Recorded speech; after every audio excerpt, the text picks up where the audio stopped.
तो आदाब, नमस्कार, गुड इवनिंग, सत श्री अकाल। एक बार फिर आप तमाम लोगों का स्वागत है क्राइम कहानियां विद शम्स में। आज के एपिसोड में बात एक ऐसे ऑपरेशन की जो कदम कदम पर आपको चौंकाएगी। एक आतंकवादी का सरगना, लश्कर का चीफ, जिसने 26/11 समेत न मालूम कितनी ही बार भारत को लहूलुहान किया, उसी हाफिज सईद की कहानी है ये। बात 17 जुलाई 2019 की है। तब पूरी दुनिया और भारत के दबाव में आकर पाकिस्तानी अथॉरिटी ने, सरकार ने हाफिज सईद को गिरफ्तार कर लिया। लेकिन यह सब दिखावा था। असल में हाफिज सईद गिरफ्तार नहीं हुआ था, बल्कि लाहौर के जौहर बाग में उसी के घर में उसको रखा गया था और यह कहा गया था कि तुम दुनिया के सामने मत आओ ताकि यह लगे कि तुम गिरफ्तार हो। लेकिन इत्तेफाक से यह बात लीक हो चुकी थी और यह पता था कि हाफिज सईद जौहर टाउन लाहौर के अपने घर में है। अब हाफिज सईद चूंकि एक बड़ा गुनहगार, बहुत सारे लोग उसे मारने की कोशिश में, फिराक में, लेकिन जहां जौहर टाउन में वो रहा करता था वो एक तरह से किला था। आसपास का पूरा इलाका, जिस कॉलोनी में वो रहा करता था, सवाल ही नहीं है कोई जाकर उसे मार सकता था। लेकिन प्लानिंग चल रही थी, ऑपरेशन हाफिज सईद, उसे मारने की। और ये प्लानिंग चल रही थी दुबई में। दुबई में बाकायदा इस बात की तैयारी की जा रही थी कि कैसे हाफिज सईद को उसी के घर में घुसकर मारा जाए। काम आसान नहीं था, बेहद मुश्किल। पाकिस्तान के अंदर, वो भी लाहौर में, हाफिज सईद जिसके चारों तरफ इतने सारे उसके अपने गुर्गे, फिर पाकिस्तानी आर्मी, खुफिया एजेंसी ISI, पाकिस्तानी पुलिस, सबका पहरा, निगहबानी। अब ऐसे में उस किले को भेद कर कोई कैसे हाफिज सईद तक पहुंच सकता है। लेकिन कोशिश जारी थी। प्लान शुरू हुआ दुबई से। सबसे पहले दुबई में तलाश की गई ऐसे शख्स की जो है तो पाकिस्तानी लेकिन दुबई की जेल में बंद है। लेकिन इस बात का भी ध्यान रखा गया कि वो जो जेल में बंद है किसी मामूली केस में हो, ऐसा केस जिसमें वो 6 महीने, साल, 2 साल के अंदर बाहर आने वाला हो, लेकिन हो पाकिस्तानी सिटीजन।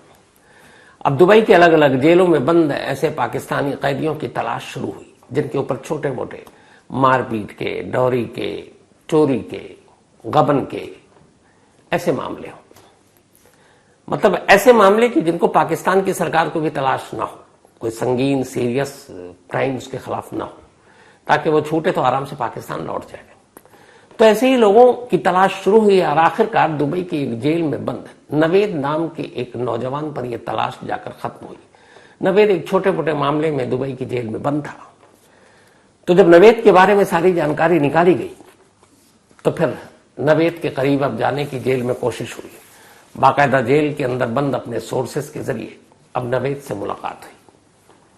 धीरे धीरे नवेद का भरोसा जीता गया और जो मिलने वाला था जेल में, उसने यही कहा कि देखो, मैं भी पाकिस्तानी हूं और हम तुम्हें जल्दी जमानत पर बाहर निकाल देंगे। हमारे बॉस हैं बाहर, वो भी पाकिस्तानी है, तो तुम्हारा काम हो जाएगा, तुम जेल से बाहर छूट जाओगे।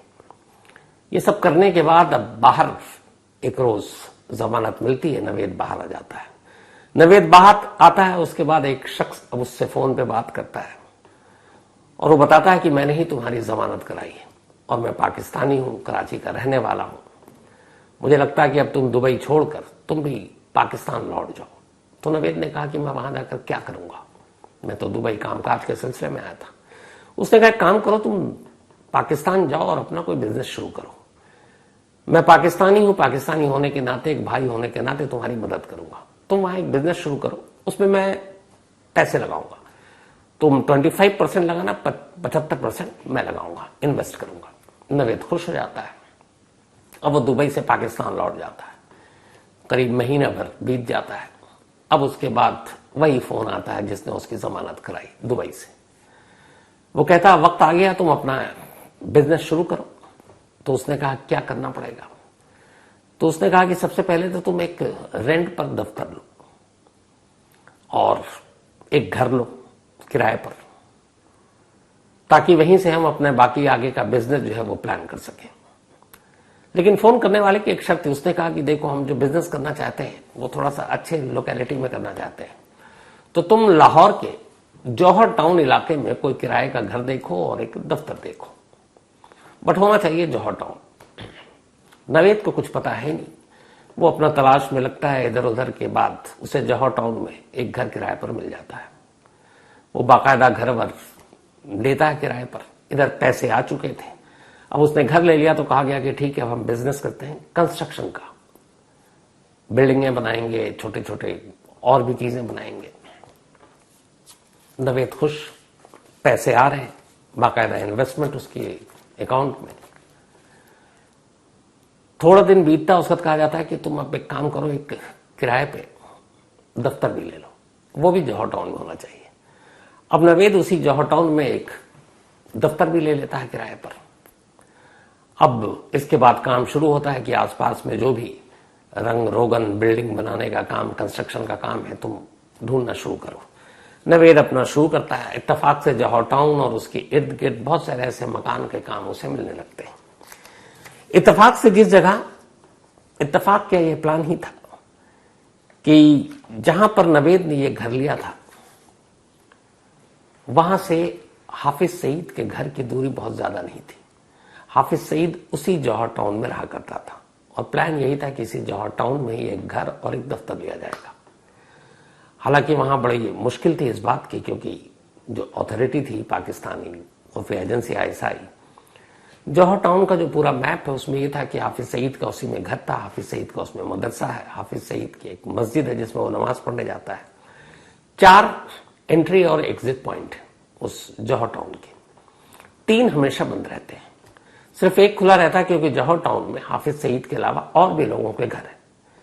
तो वो लोगों का आना जाना, वहां फैमिली रहती है, बच्चे स्कूल आते जाते हैं, लोग कामकाज के लिए जाते हैं, तो वो एक ही रास्ता था और बाकायदा उनकी भी तलाशी होती। जो पुराने लोग हैं जिनको वहां पे बैरिकेड लगाकर पुलिस वाले बैठे रहते, रोज रोज की मुलाकात से उन्हें पहचान जाते, उन्हें जाने देते, पर नए लोगों की पूरी तलाशी होती, चाहे वो गाड़ी में क्यों ना आए।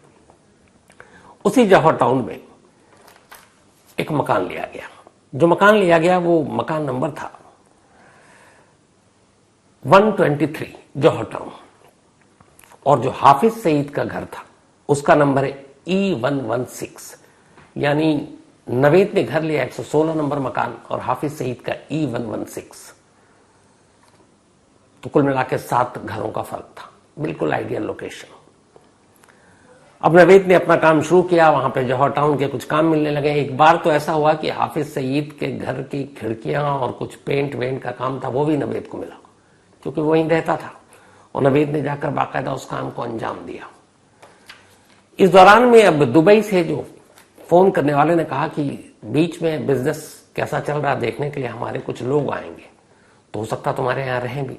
नवेद ने कहा हमें क्या एतराज। तो बीच बीच में कुछ लोग आते, वो बाकायदा आसपास जौहर टाउन पहले घर देखते, बिजनेस देखते, वो तो बहाना था। फिर जौहर टाउन का वो मैप तैयार करते, इस घर से हाफिज सईद के घर की दूरी, नक्शा, कौन सा एग्जिट पॉइंट है, कौन सा एंट्री पॉइंट, ये सारी चीजें वीडियो बनाते, और वो सारे लोकेशन को उन्होंने एक तरह से कैद कर लिया कमरों में और पेपर पर। अब ये सब काम चलता रहा। घर और दफ्तर मिल चुका था हाफिज सईद के घर के बराबर में। अब नेक्स्ट स्टेप था, कुछ दिनों के बाद नवेद से कहा गया कि तुम एक कार खरीदो, और टोयोटा कार थोड़ी बड़ी थी, और अब उसी कार में तुम अपना ये बिजनेस करोगे। नवेद और भी खुश हो गया, एक कार खरीदी गई। वो कार लेकर अब नवेद कॉलोनी में आता जाता।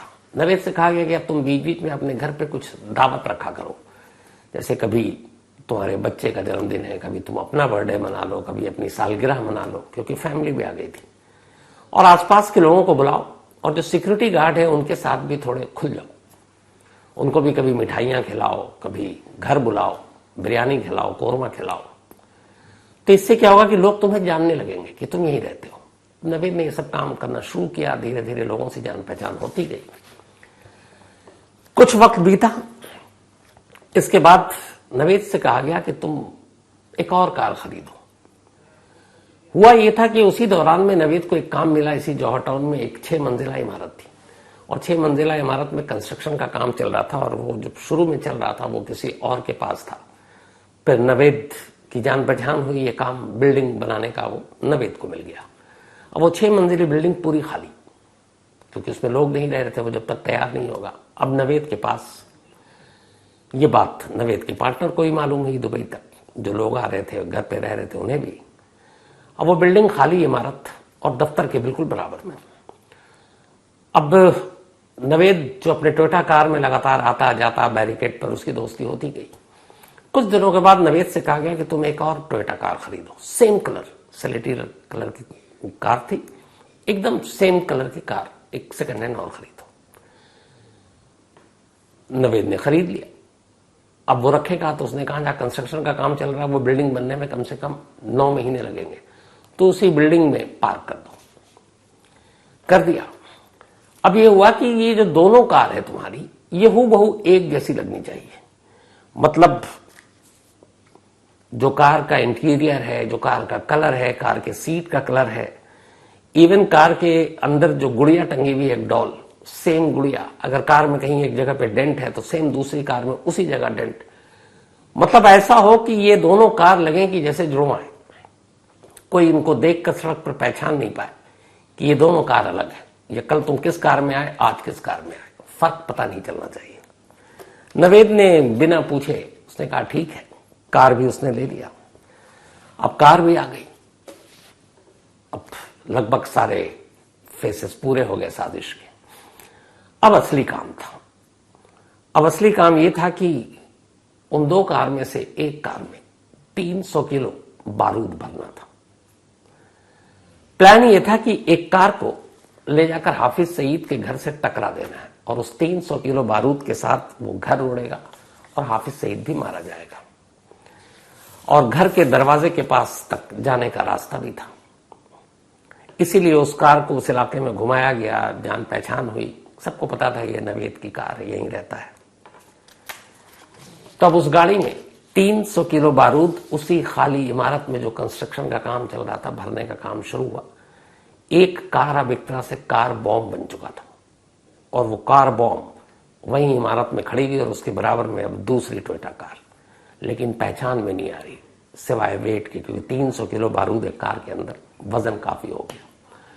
अब ये भी हो गया। इधर एक दूसरी टीम लगी हुई है, क्योंकि इस कार को जो भी ले जाकर हाफिज सईद के घर पर टकराएगा वो एक सुसाइडल मिशन होगा, मतलब उसके बचने की कोई गुंजाइश नहीं है। जो कार ड्राइव करके टकराएगा तो उसे मरना ही मरना है, एक तरह का फिदाइन। अब फिदाइन कहां से लाया जाए? तो फिर एक टीम अफगानिस्तान पहुंची।